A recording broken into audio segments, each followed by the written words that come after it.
인류가 가진 부의 총 규모는 상위 2%의 상류층이 보유하고 있다 합니다. 우리는 어떤 삶을 꿈꾸시나요? 사랑하는 가족들과 우리의 후손들을 위하여 새로운 시대를 준비해야 합니다. 지금이 바로 그 순간입니다.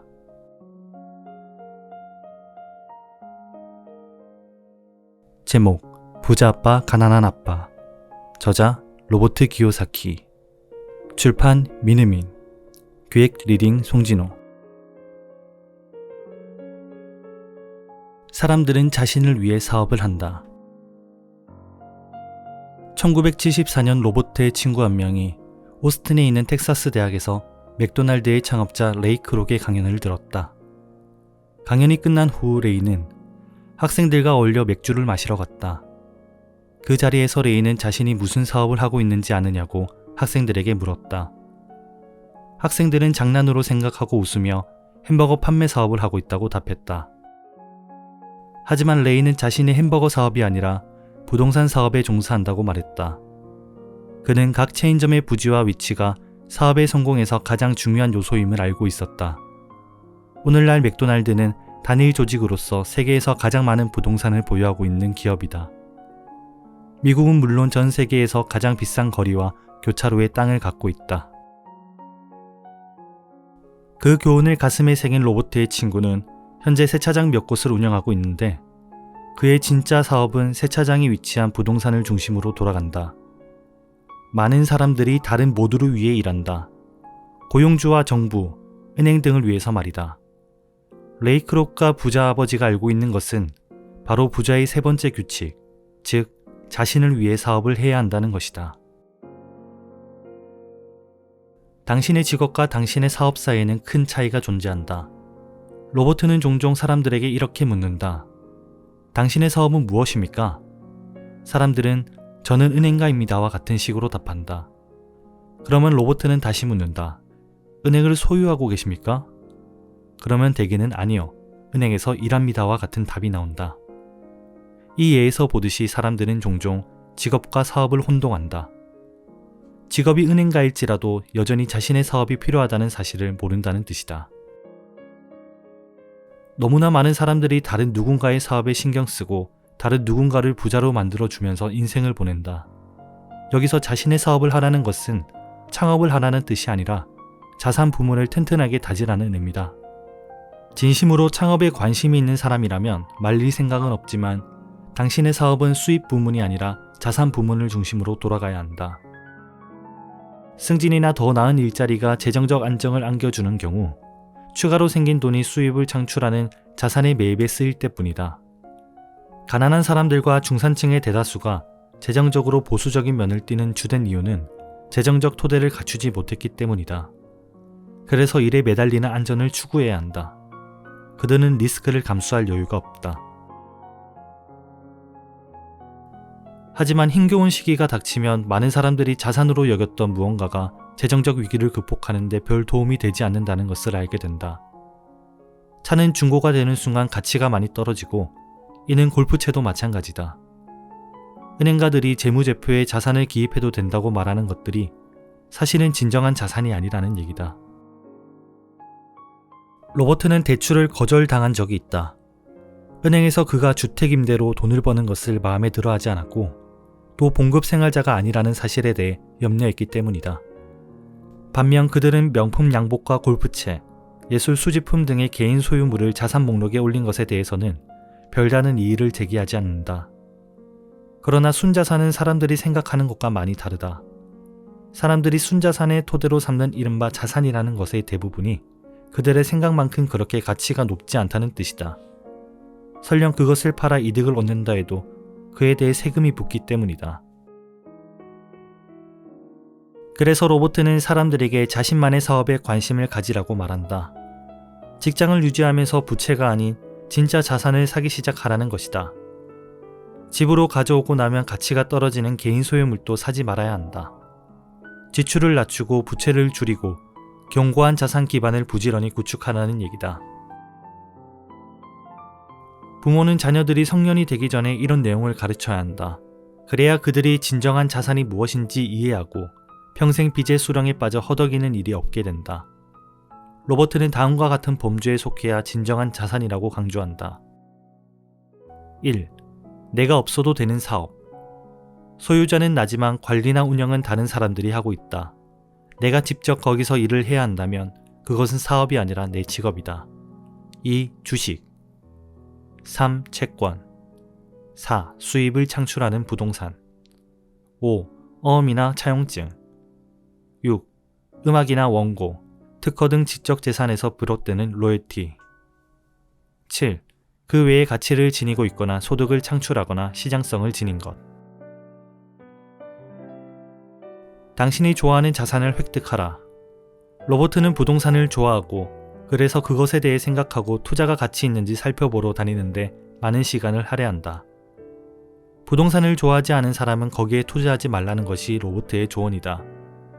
로버트는 또한 소규모 스타트업의 주식도 좋아한다. 그 자신 역시 기업가이기 때문이다. 어떤 사람들은 소규모 회사는 리스크가 크다고 생각하지만 그는 거기에 큰 돈을 쥘 기회가 있다고 본다. 그의 주식 투자의 전략은 1년 동안 넣어놨다 빼는 것이다.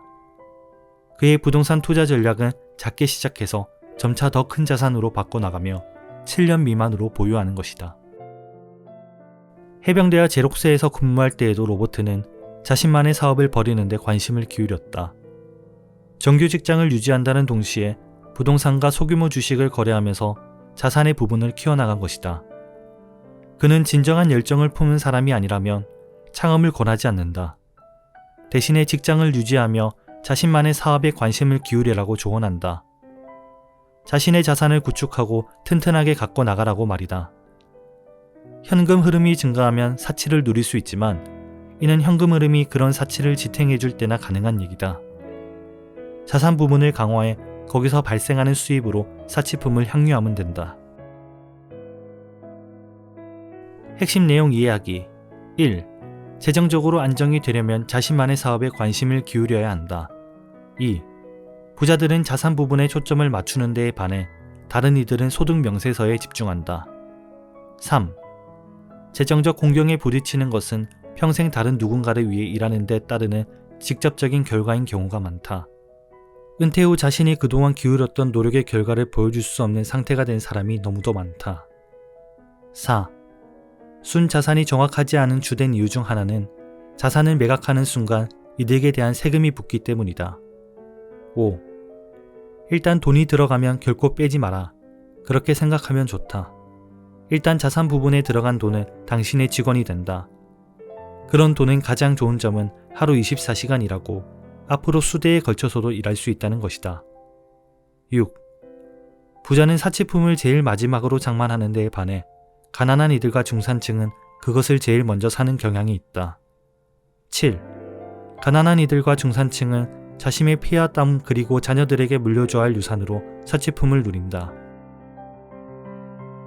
실천을 위한 질문과 토론. 1.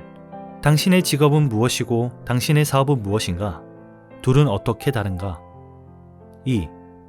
이 장을 읽기 전에 당신이 보유한 순자산의 가치를 어느 정도로 추산하고 있는가? 이제는 그에 대해 어떻게 보는가? 3. 당신이 획득하고 있는 자산은 당신이 좋아하는 유형인가? 그렇지 않다면 어떻게 바꾸는 게 좋겠는가? 4. 당신의 현금 흐름으로 정당화할 수 없는 사치품을 누린 적이 있는가? 사치품 구매를 정당화할 수 있어서 구매한 적은 또 언제인가? 두 경우에 느꼈던 감정을 비교해 보아라. 구매 당시와 나중 시점을 기준으로 말이다. 5.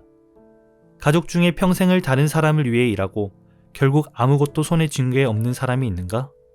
그에게 조언을 할 수 있었더라면 뭐라고 했을 것 같은가? 부자들의 가장 큰 비밀, 세금과 기업. 많은 사람들은 부자들의 것을 빼앗아 가난한 사람들에게 나눠준 로빈 후드를 영웅으로 본다. 그러나 부자 아버지는 그에 동의하지 않았다. 그는 로빈 후드가 나쁜 놈이라고 했다.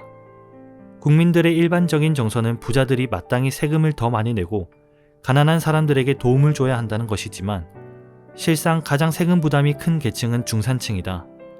특히 교육 수준이 높은 상위 소득 중산층이 그러하다. 이런 일이 일어나는 상황에 대한 이해를 돕기 위해 로버트는 세금의 역사를 간단하게 짚어본다. 원래 영국과 미국에는 세금이 없었다. 다만 때때로 전쟁과 같은 상황과 관련해 그 비용을 조달하기 위해 일시적 세금 징수만 있었을 뿐이다.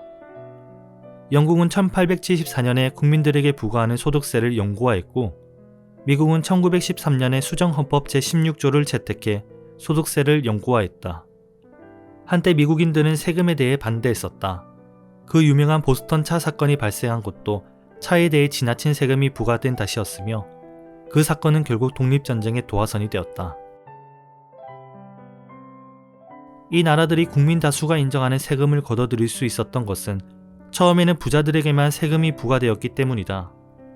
하지만 그렇게 부자들을 벌주기 위해 고안된 소득세는 결국 거기에 찬성표를 던졌던 가난한 이들과 중산층을 벌주는 방식으로 부담되었다. 부자 아버지는 자신과 가난한 아버지가 정반대의 입장이라고 했다. 정부 관료인 가난한 아버지는 돈을 쓰고 사람을 고용함으로써 보상을 받는다. 그러나 부자 아버지는 사람을 적게 고용하고 돈을 적게 써야 투자자들로부터 인정을 받는다. 정부 조직은 그 규모가 커짐에 따라 당연히 더 많은 세수를 필요로 하게 된다. 가난한 아버지는 정부가 사람들을 도와야 한다고 진심으로 믿었다. 로버트의 아버지와 어머니는 틈틈이 평화봉사단에서 말레이시아와 태국, 필리핀 등지로 나가는 자원봉사자들을 교육했다. 그들은 언제나 예산이 더 많이 타내서 더 많은 사람들을 고용하려 했었다. 밖에서는 동네에서 가장 부유한 자본가 밑에서 일하다가 집에 오면 고위 공무원인 아버지의 말을 들어야 하는 로버트로서는 그러한 상반된 입장의 고역이 아닐 수 없었다. 어느 아빠의 말을 믿어야 할지 도통 알 수가 없었다.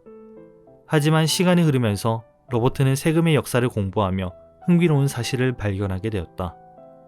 돈의 맛을 본 정부의 식욕이 왕성해짐에 따라 곧 중산층이 세금 징수의 대상이 되었고 또 서민층으로 계속 확대되는 상황이 전개된 것이다. 그러나 부자들은 다른 이들과 같은 규칙에 의해 움직이지 않음으로써 기회를 잡는다. 바로 기업을 통해 세금을 피해가는 방법이 있었던 것이다. 기업은 항해시대에 접어들며 유행하기 시작한 조직으로 부자들은 이미 그것을 리스크 상쇄의 수단으로 이용해본 경험이 있었다. 합법적인 기업 구조에 대한 이해 덕분에 부자들은 큰 이점을 누리며 지식인들보다 한 발 앞서 나갈 수 있었다. 정부의 이상은 돈을 남기지 않는 것이다. 할당된 자금을 다 소비하지 못하면 다음 해 예산에서 그만큼 차감당하는 리스크가 따르기 때문이다. 하지만 사업하는 사람들은 돈을 남겨야 보상을 받고 그 효율성을 칭찬받는다. 정부가 계속 그 이상의 충실해 있는 돈을 죄다 쓰고 갈수록 소비의 규모는 늘리면 그 결과 중산층이 나아가 서민들에 대한 징수가 확대될 수밖에 없다. 기업은 사실 법적인 독립체를 만드는 법적 서류일 뿐이다. 사물도 아니고 공장도 아니며 일단의 사람들도 아니다. 하지만 기업은 개인보다 낮은 소득세율을 적용받는다. 또한 기업은 특정 비용에 대해 세전이익으로 지불할 수 있다. 다시 말해서 벌어들인 돈이 세금으로 나가기 전에 비용으로 처리하여 쓸 수 있다는 얘기다. 아침에 출근해 일하고 세금을 내는 사람들도 부자들의 게임 방식을 이해만 할 수 있다면 그와 똑같이 못할 이유가 없다. 직장인에게 따르는 문제는 더 열심히 일할수록 정부가 내는 돈이 더 많아진다는 것이다. 앞서 얘기했듯이 세금은 결국 그 도입에 찬성표를 던진 가난한 사람들이 벌주는 수단이 되었다. 부자들을 벌주기 위한 시도는 좀처럼 성공하지 못한다. 부자들은 세금 부담을 최소화하는 방법을 찾아내기 때문이다. 그런 방법 중 하나가 미국 세법 1031조항을 이용하는 것이다. 이는 부동산 판매자가 자본소득을 얻는 경우 보다 비싼 부동산을 구매하면 해당 자본소득에 대한 세금을 유예할 수 있다는 내용이다. 그러면 계속해서 가치가 높은 물건을 거래하는 한 매각해서 현금화할 때까지는 소득세를 낼 필요가 없다. 이러한 합법적인 절세 방법을 활용하지 못하는 이들은 자산을 구축할 수 있는 좋은 기회를 놓치는 셈이다. 로버트를 가르치는 내내 부자 아버지는 아는 것이 힘이라는 사실을 강조했다. 돈에는 큰 힘이 수반되므로 그 힘을 유지하고 키우기 위해서는 올바른 지식이 필요하며 그런 지식이 없으면 세상에 내돌릴 수 없다는 얘기다. 부자 아버지는 두 소년에게 세상에서 가장 무서운 사람은 상사나 감독관이 아니라 세금 징수원이라는 사실을 끊임없이 상기시켰다. 세금 징수원은 가만히 놔두면 항상 더 많은 것을 가져간다. 돈이 나를 위해 일하게 만들어서 세금 징수원에게 빼앗기는 상황을 피해야 한다. 반면 영리한 변호사와 회계사에게 지불하는 돈은 그만한 가치가 있다. 그 편이 정부에게 돈을 주는 것보다 싸게 먹히기 때문이다. 법을 모르면서 비싼 대가를 치러야 한다.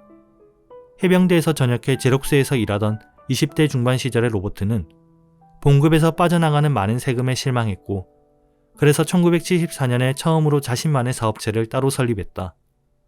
직장을 그만두는 것이 아니라 더욱 열심히 일함으로써 가능한 많은 돈을 모아 부동산에 투자하기 시작한 것이다. 그는 제록스에서 가장 판매 실적이 좋은 탑5 중 한 명이 되었고, 3년도 채 지나지 않아 회사에서 받는 돈보다 부동산 지주회사를 통해 버는 돈이 더 많아졌다. 얼마 후 그는 자산에서 나오는 현금 흐름을 이용해 생애 처음으로 포르쉐를 살 수 있었다. 그의 계획이 성공적이라는 증거였다. 부자 아버지에게서 배운 교훈 덕분에 로버트는 비교적 이른 나이에 새양지 레이스에서 벗어나게 되었고, 이후 그는 다른 사람들도 그렇게 하도록 돕는 일에 나섰다. 이 모든 것의 핵심은 금융 IQ, 즉 금융 지식을 키우는 데 있다. 금융 IQ는 다음 4가지 분야의 지식으로 구성된다. 1. 회계. 재물을 관리할 수 있는 능력 또는 숫자를 읽고 이해하는 능력. 이를 통해 사업의 강점과 약점을 파악할 수 있다. 2. 투자. 돈이 돈을 버는 방법에 대한 과학이자 전략. 3. 시장에 대한 이해. 수요와 공급, 그리고 시장 상황의 과학. 4. 법률. 세금 혜택과 보호 정책에 관한 지식. 법적인 이점을 제대로 이해하면 장기적인 부의 측면에서 큰 혜택을 볼 수 있다. 예컨대 기업은 세금을 내기 전에 비용을 지출할 수 있는 반면에 개인은 세금을 먼저 내고 남는 돈으로 지출을 처리해야 한다. 기업은 휴가를 겸해 하와이에서 갖는 이사회 모임 비용, 자동차 할부금, 보험료, 수리비, 헬스클럽 회원권 등도 세전 비용으로 처리할 수 있다. 기업은 또한 소송에 대한 합법적인 보호망을 제공한다. 부자에게 소송을 거는 누구는 대개는 수많은 법적 보호 장치에 부딪히며 나아가 그가 실은 법적으로 아무것도 소유하고 있지 않음을 알게 된다. 부자들은 모든 것을 통제하지만 그 무엇도 소유하지 않는다. 로버트는 합법적인 형태의 자산을 보유한 사람들에게 기업이 제공하는 각종 혜택과 보호 장치에 대해 최대한 많이 알아두라고 조언한다. 사유기업의 위력과 힘에 대한 통찰력을 제공하는 게럿 서튼의 저서들은 이에 참고할 만하다. 이 장의 내용을 간단하게 정리하면 다음과 같다. 기업을 소유한 부자들. 1. 돈을 번다. 2. 돈을 쓴다. 3. 세금을 낸다. 기업을 위해 일하는 직원들. 1. 돈을 번다. 2. 세금을 낸다. 3. 돈을 쓴다. 당신의 자산은 어떤 형태의 자산인가요?